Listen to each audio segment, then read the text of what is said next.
So guys, day 1 ko sa Sapa at ang una kong ginawa, nagrent ako ng motor worth 380,000 VND or mga nasa 800 pesos yan for 3 days para madali kong malibot yung mga tourist place. Una ko nang pinuntahan tong Alpine Coaster.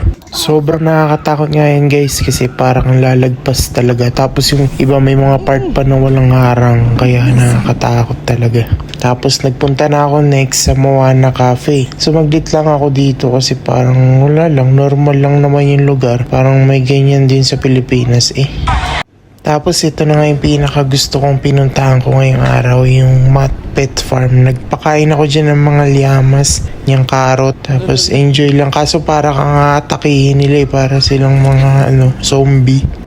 Tapos natatakot nga ako minsan guys kasi umu-over yung kagat nila. Yung laway nila dumidikit sa kamay ko. Yung natatakot ako baka makagat yung daliri ko eh. Mukha pa namang karot yung kamay ko. Tapos yan nga guys, tinawagan ko yung kapatid ko. Siya kasi naalala ko sa mga liamas eh. Parang medyo kahawig niya. Tapos ganyan din siya eh. Pag may pagkain ako si Sunggab din yan.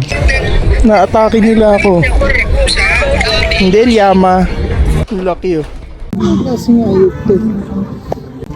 Tapos yun nga guys, nag-stroll na ako dito sa sentro ng Sapa. Wow! Welcome to Sapa.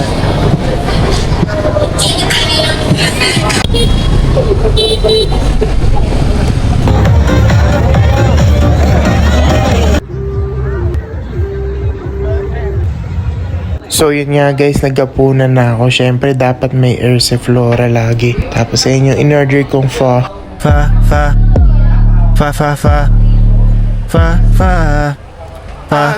Hey. Meron ding spring rolls tsaka fried rice. Di ko inakalang sobrang dami niya guys kasi mura lang eh. Tapos yun, tinikman ko na rin yung spring roll. Alam nyo guys, wala yung karne, puro gulay lang tsaka sotanghon yung laman niya. Pero sobrang sarap. Kaya siguro sobrang papayat ng mga Vietnamese eh dahil puro gulay sila eh. Dito na nga ako titira. Ngayon, bibili tayong beer.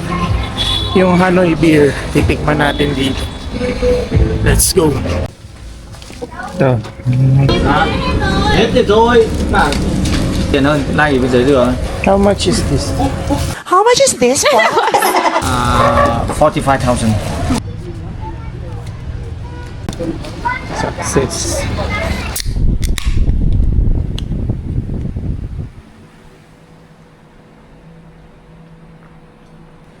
Lasang San Mig Light.